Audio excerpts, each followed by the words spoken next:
Welcome to this episode of Forts, Empires, and the Gold Coast, mapping Europe's castles in Ghana.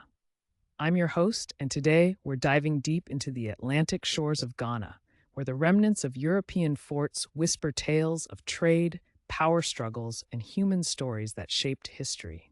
You might even hear waves crashing in the background, reminding us of the sea that these structures once overlooked. Ghana's coastline is dotted with over 60 European forts and castles, all built between the 16th and 19th centuries. From the first Portuguese stronghold, Elmina Castle, established in 1482, to the later British and Dutch expansions, these structures are physical markers of centuries of colonial competition and cooperation. This competition was fueled by the search for gold, resources, and tragically, human lives through the brutal slave trade. That's right.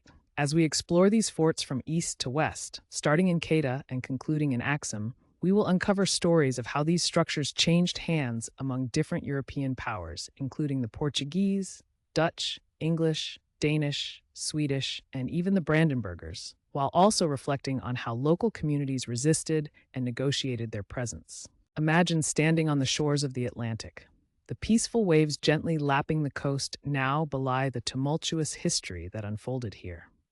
At Elmina, we find not just a castle, but a complex interchange of cultures, desperate quests for wealth and power, and the heart-wrenching stories of the enslaved individuals who passed through its doors. Let's set the stage by discussing why so many forts were built along this coast.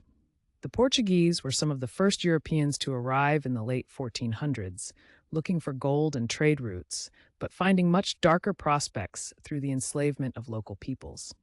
Elmina Castle became a hub for this trade, marking the beginning of a brutal era. Not long after the Portuguese made their mark, rivals descended upon the Gold Coast like vultures drawn to carrion. By the 1600s, the Dutch, the English, the Danish, and even the Swedes built their own strongholds, each within a short march of one another.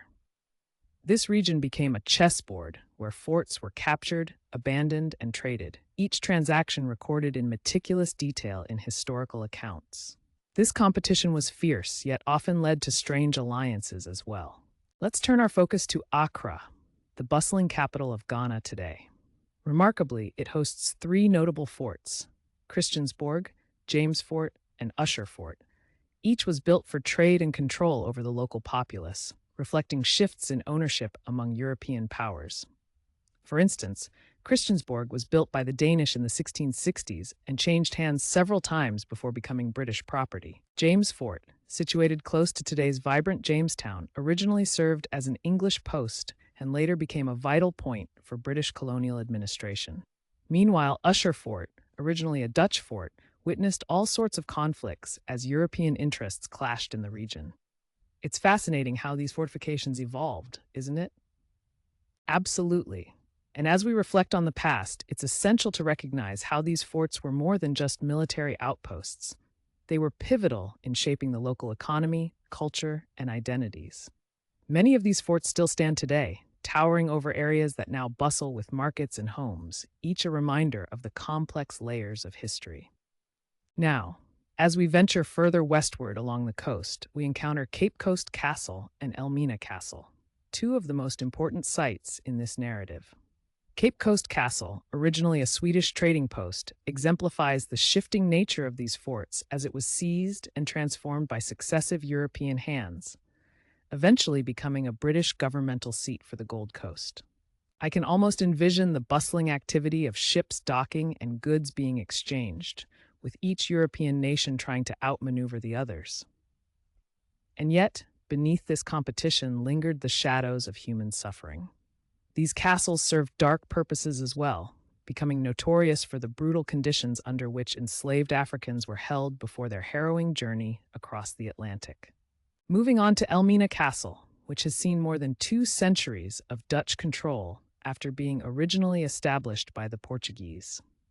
This site still carries the weight of its history, where enslaved individuals would wait in claustrophobic dungeons, unaware of what fate awaited them as they were swept into the transatlantic slave trade. It's vital that we remember these truths as we traverse the past. The language in historical records reflects this complicated relationship too, doesn't it? proof of treaties, power swaps, and eventual sales, paints a picture of a complex geopolitical landscape. The gradual transition of power resulted in what we know as the Gold Coast today, shaped by treaties and agreements that sought to nail down control, albeit sometimes temporary. Absolutely. This back and forth between powers, illustrated by records of forts changing hands, highlights the precariousness of colonial rule. By the late 19th century, the Dutch decided the Gold Coast was more trouble than it was worth. They sold their remaining forts, Elmina, Comenda, and Axum, to the British, consolidating British power along the coast and setting the stage for deeper colonial control inland. Think about it.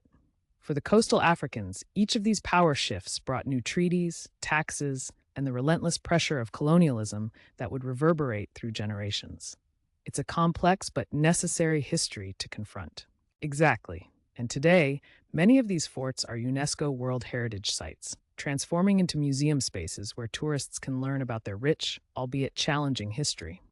Guides at places like Cape Coast and Elmina talk visitors through dungeons, chapels, and courtyards, narrating stories of trade, resistance, and unimaginable loss. It's a powerful way to remember the past while educating future generations.